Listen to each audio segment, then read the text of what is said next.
morning, good morning to you. So this is 2nd Avenue. This is one of the main drags. Main Avenue has a little bit more stuff on it, but there's still some cool stuff here. The brewery is on 2nd. Today is May 31st. No, I was talking to the May 31st. Yeah, lots of restaurants, lots of art galleries, Friday, and we're lots of in cute little shops. Durango, Colorado. Well, we'll be back at 3, so you'll have... really? Yeah, you'll have... We have another special day today. Happy birthday, Bill. Oh. And I promised a song. Here it is. Okay.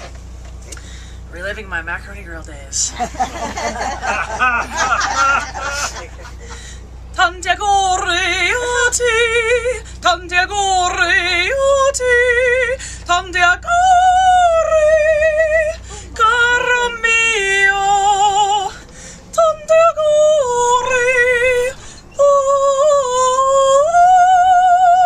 te. Oh, no. This we're going to catch. We are taking the 8 o'clock train tomorrow. This will be ours. So you see, they're pretty much on time. And we can get a view Yeah. of what we're going to see. I was reading how they used it for the Lone Ranger, the And new that movie. smoke is just imitation. It's not dirty at all. That's not what I heard from some people who rented. Oh, you guys get windows. I rode in one with no windows. So they usually put us in the 3rd car, and then the dining car is a couple fantastic. back, and you can see the open cars coming. So where's this train going? No, Silverton. Yeah, it's the Durango to Silverton narrow gauge. So when they say narrow gauge, the wheels are closer together, and the trains. Thank you very much for the nice greetings, and thank you, Eileen. That was beautiful. I appreciate it. you are the man, Bill. This is CNN from Durango.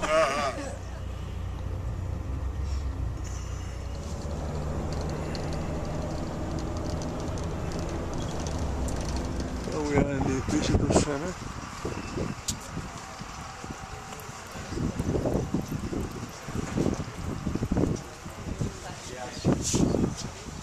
Down the hill again to about 7,000 feet. So if elevation poses a problem for you, be aware that we are going up and down. We're going to get on and off the bus, or off and on the bus several times. We're not going to take a long walk unless you, about a quarter mile is the longest walk we're going to take. But we will be getting off the bus when an Army captain came into this country on an expedition from Santa Fe up into Utah. He was supposed to be blazing a trail for a resupply wagon road from Santa Fe up into Utah. The Mormons had an army and they were making noise. He was gone when we came back.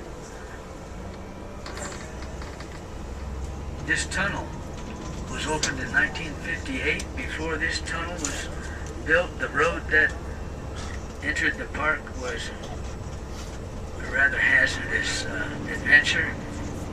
It was called the Knife Edge Road, and it was steep, narrow, and it was on very unstable soil. What we call the Manka Shale that underlies all of this country, and it was prone to sliding off the mountain, and the park would be closed for it.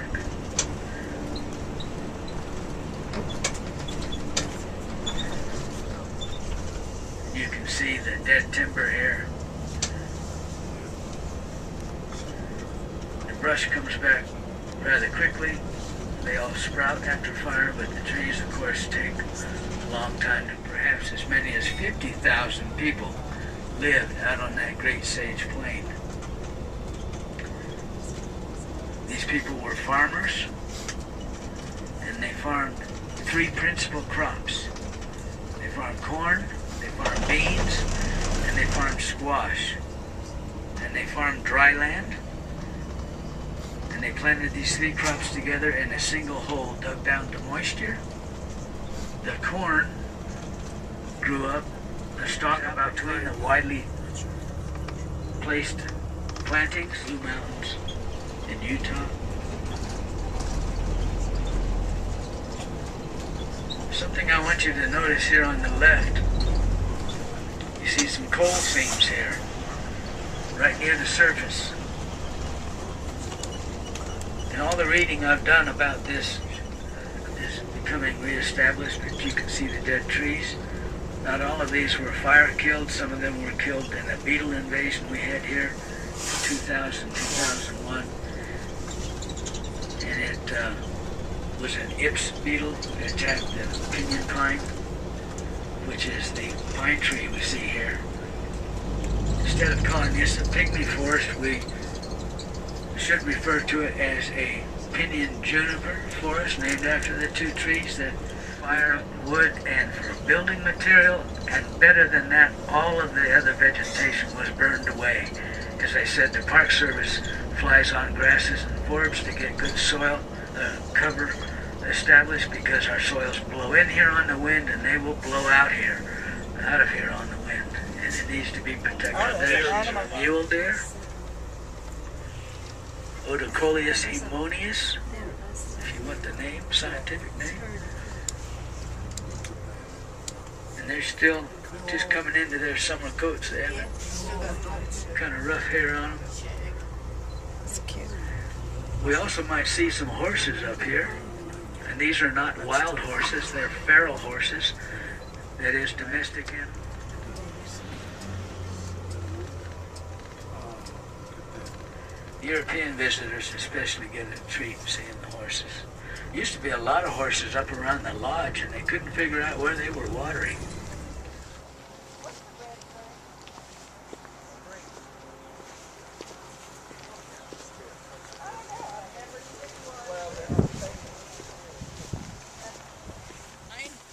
Pinus edulis. It means edible pine. It's one of about 20 pine trees in the world that produce a edible nut.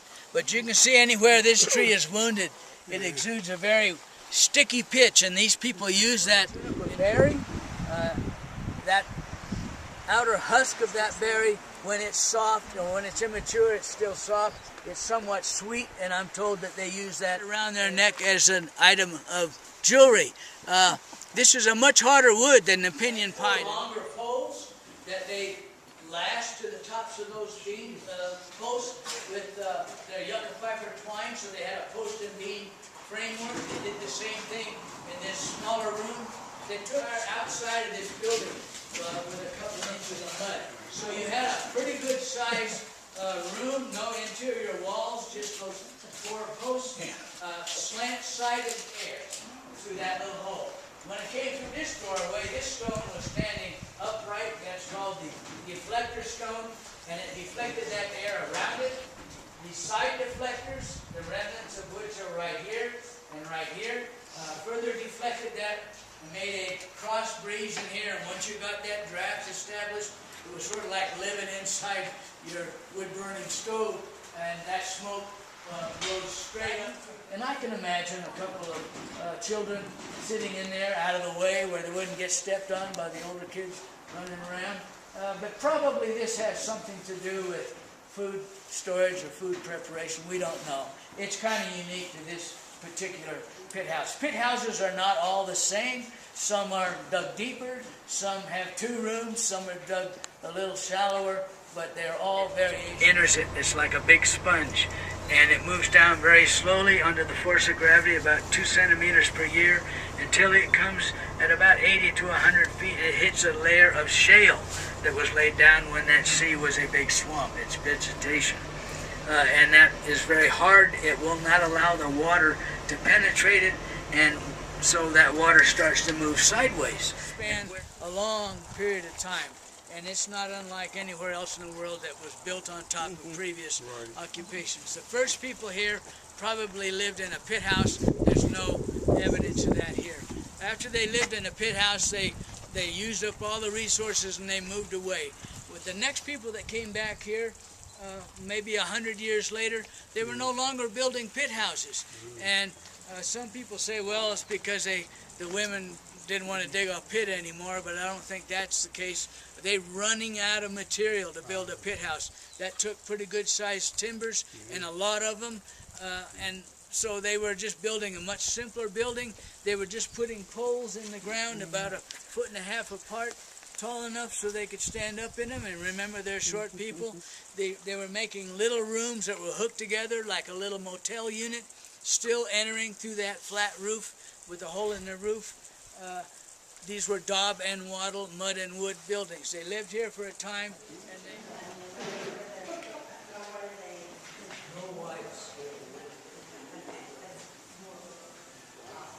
Okay, there's 3 buildings here, and they're very widely in age. The oldest building is the one on my right, and this is known as a proto-kiva or an early kiva. It's really an outgrowth of the pit house. It's just dug deeper. The roof of this second room has evolved into a vertical air shaft that meets a short horizontal tunnel. That little tiny bench that you saw around the outside of that larger room in the pit house has developed it. That earthen bench has been replaced by a stone masonry bench upon which sit the wall, and this is what supported the roof.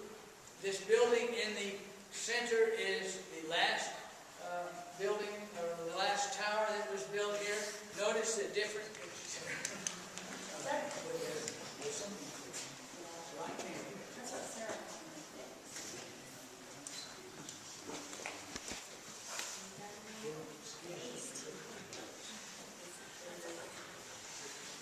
This is a kiva, and kiva is a modern Hopi language word that can mean one of 3 things. It can mean a room underground. Did you ever tell us your images out there? Checking the trees out.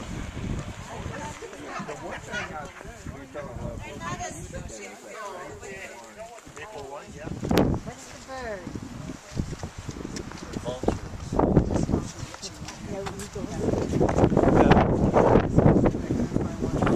Let me take a panoramic view later, Stella, okay?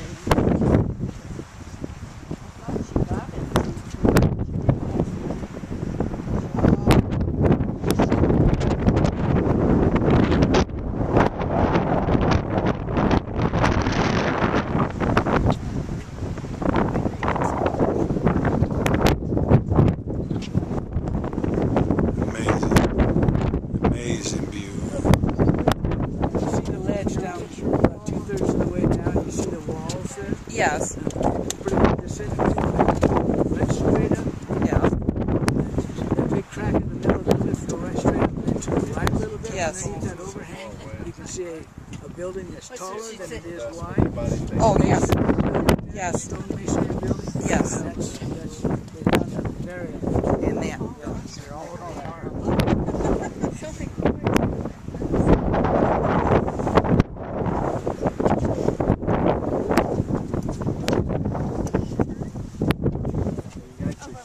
I got it. both levels.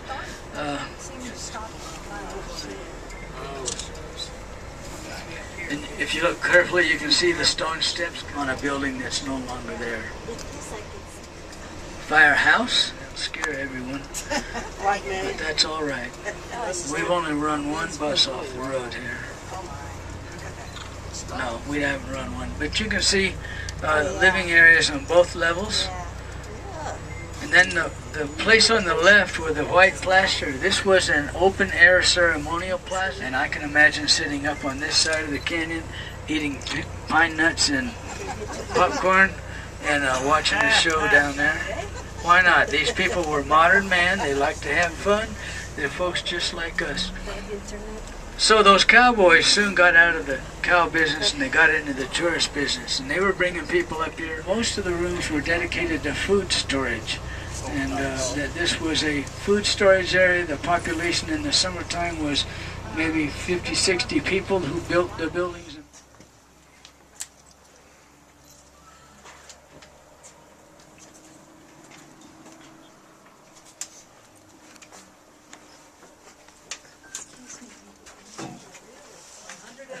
Rooms and 8 kivas.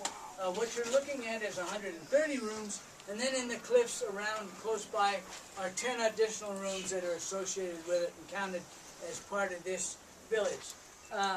You see all those larger openings down there? Some are rectangular and some are kind of T-shaped. And these are all doors. Going down. Then I went to the restroom. She's going to come back and join us.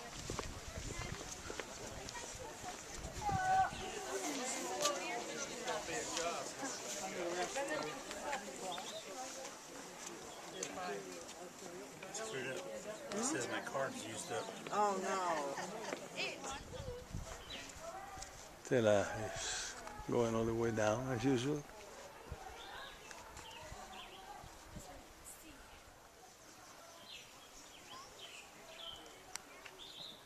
That's okay. Where are you? I don't see you. I'm here. I know, I see. Oh, there. He's blended.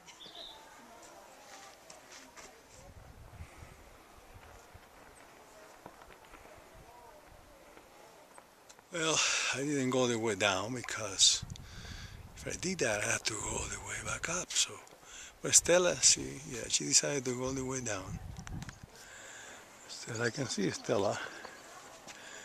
It's going to be difficult. I don't think it's going to show on the film, on the video.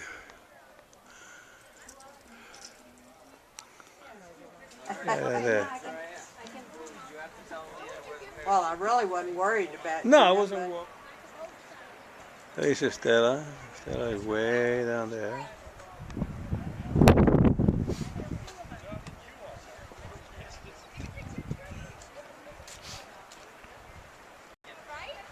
Hello!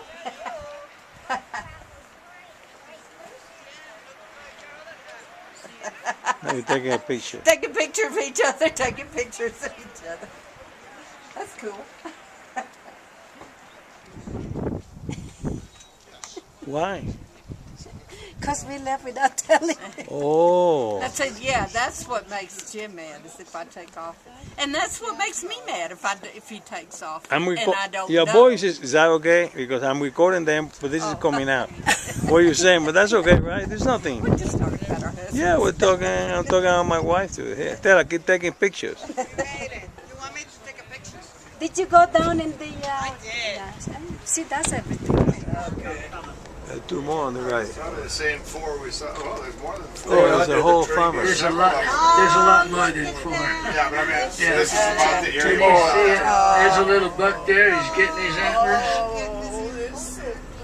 We ended up with some real nice racks, but these are all little scrawny deer. Another one. Yeah. Look, Oh, there's some... look behind you. How many? I know 5, 4 or 5. There are 4. It's the site where they drilled this 7,200 foot hole from the top of the mesa down to the bottom. 6.